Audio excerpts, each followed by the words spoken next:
Salam sejahtera untuk kita semua. Pelajaran Sekolah Sahabat dengan tema utama tentang kematian, hampir mati, dan harapan masa depan. Pelajaran kedua, kematian dalam dunia yang berdosa. Kamis 6 Oktober, janji Injil pertama. Bacalah Kejadian 3 ayat 15 dan 21.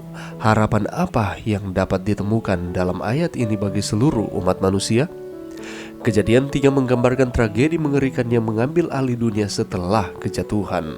Segalanya berubah dan Adam serta Hawa dapat melihat perbedaan antara dunia yang dahulu dan yang telah menjadi.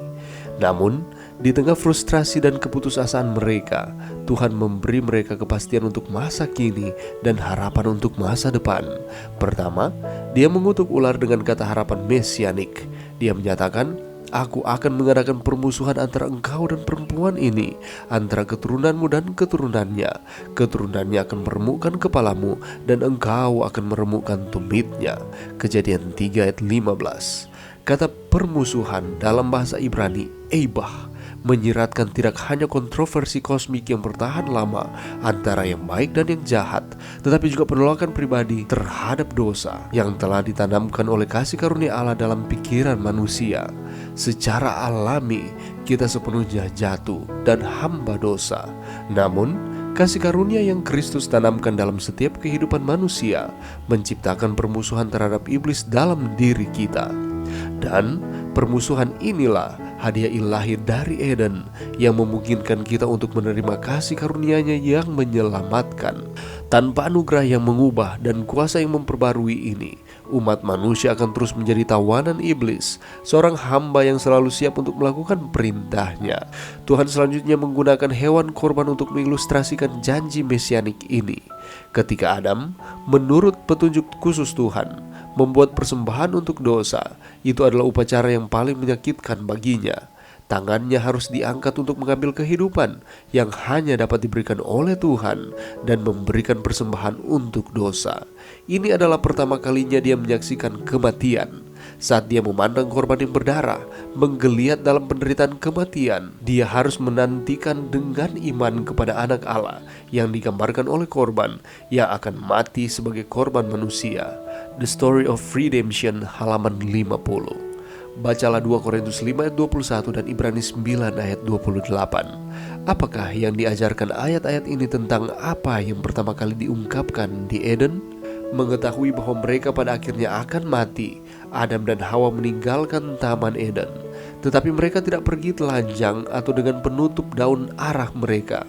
Tuhan sendiri membuat tunik dari kulit untuk mereka, dan Dia bahkan mendandani mereka, sebuah simbol kebenarannya yang menutupi. Oleh karena itu, bahkan saat itu, sejak awal, bahkan di Eden, Injil telah dinyatakan kepada umat manusia.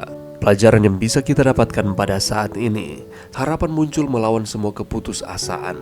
Di tengah kegelapan, patah hati dan penghukuman, Allah mengamankan masa depan umat manusia meskipun Adam dan Hawa tidak layak untuk hidup. Karena upah dosa adalah maut dan mereka harus mati. Tetapi kasih karunia Tuhan dinyatakan di dalam kehidupan manusia ini. Pertama, Allah mencari Adam dan Hawa dan Ia bertanya, "Di manakah engkau?" Pertanyaan ini memiliki banyak tujuan. Ini berfungsi, yang pertama, sebagai ajakan untuk berdialog, untuk supaya dapat bercakap-cakap dengan Tuhan. Yang kedua, sebagai tawaran kasih karunia, Allah berseru kepada anak-anaknya yang tersesat dan hilang untuk memberikan solusi yang sangat mahal untuk situasi mereka. Dan Allah menawarkan ini kepada Adam dan Hawa ketika Ia mencari mereka ketika mereka jatuh ke dalam dosa. Yang ketiga, membantu mereka menyadari dan memahami sikap mereka terhadap Allah setelah dosa mereka, yaitu gantinya menikmati hadirat-Nya, mereka bersembunyi dari Dia, mereka takut kepada Tuhan. Takut bukan untuk menghormati Tuhan, untuk menghargai Dia, tetapi takut oleh karena jangan sampai Allah akan menghukum mereka. Itulah sebabnya mereka bersembunyi, karena mereka melakukan pelanggaran. Dan yang keempat, sebagai pengadilan atau penghakiman penyelidikan yang diadakan karena mereka bertanggung jawab atas perbuatan mereka di masa lalu kepada Allah sebagai pencipta dan hakim mereka. Allah menyediakan pakaian yang nyata.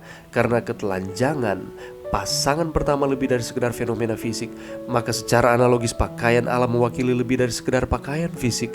Allah memberikan pakaian dari kulit buatannya sendiri, dan demikian Ia menutupi orang-orang berdosa dengan jubah kebenarannya. Solusi untuk masalah dosa adalah Mesias. Pengampunan dan penebusan harus dijamin melalui pengorbanan Allah yang penuh rahmat, yang diwakili oleh kematian hewan yang kulitnya dipakai Adam dan Hawa. Ketiga, Allah menciptakan permusuhan antara kekuatan yang baik dan yang jahat agar kita dapat membenci kejahatan. Kejadian 3 ayat 15. Dan yang keempat, Allah berjanji untuk mengirimkan benih, untuk mengirimkan oknum yang akan datang untuk menebus manusia dari kesalahan mereka, dan untuk mengalahkan musuh kita yakni iblis. Pernyataan Allah kepada ular terletak di tengah pasal ini. Mesias akan menjadi penebus dan juru selamat umat manusia, dan kematiannya yang penuh kemenangan pada akhirnya akan menghancurkan iblis, dan sebagai konsekuensi juga menghancurkan semua orang dan segala sesuatu yang berhubungan dengannya.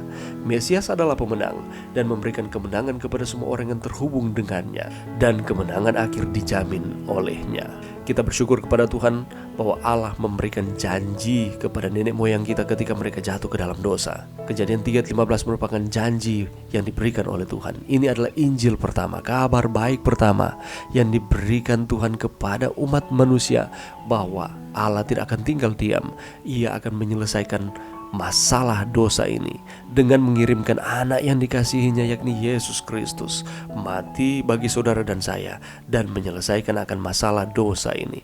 Mari berdoa. Terima kasih Tuhan atas firman-Mu pada saat ini, dan terima kasih oleh karena Tuhan memberikan solusi ketika manusia pertama jatuh ke dalam dosa, dan kami percaya kami juga akan terus diberikan solusi oleh Tuhan ketika kami menghadapi tantangan di dalam kehidupan kami silih berganti.